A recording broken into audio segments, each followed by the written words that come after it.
આ શું છે? વર્તુળ. શું છે? વર્તુળ. અહીંયા આપણે જોઈએ તો વર્તુળનું કેન્દ્ર અને વર્તુળના બે બિંદુઓ જોડાઈને શું બને છે? વર્તુળનો વ્યાસ. શું બને છે? વર્તુળનો વ્યાસ. અને આ શું છે? વર્તુળની ચાપ. આ શું છે? ચાપ. કેન્દ્રથી આપણે પરિકર વડે અહીંયા શું દોરી શકીએ છીએ? ચાપ. ચાપ દોરીએ ને અહીંયા કેન્દ્ર પર આપણે પરિકરનો એક છેડો અહીંયા કેન્દ્રમાં મૂકીએ અને બીજા છેડાથી આ ફેરવીએ એટલે શું બની જાય? ચાપ.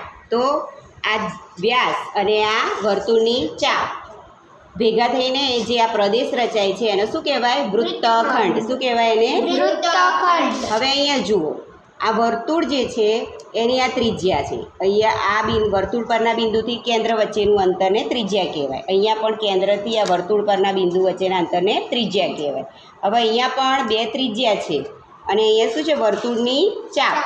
તો આ ત્રિજ્યા અને ચાપ ભેગા થઈને જે પ્રદેશ રચાય એને શું કહેવાય? વૃત્તાંશ. વ્યાસ અને ચાપ ભેગા થાય અને જે પ્રદેશ રચાય એ વૃત્તખંડ. ત્રિજ્યા અને વર્તુળની ચાપ ભેગા થઈને આ જે અંદરનો પ્રદેશ રચાય છે એને શું કહેવાય? વૃત્તાંશ કહેવાય. તો વૃત્તખંડ અને વૃત્તાંશમાં ખ્યાલ આવી ગયો?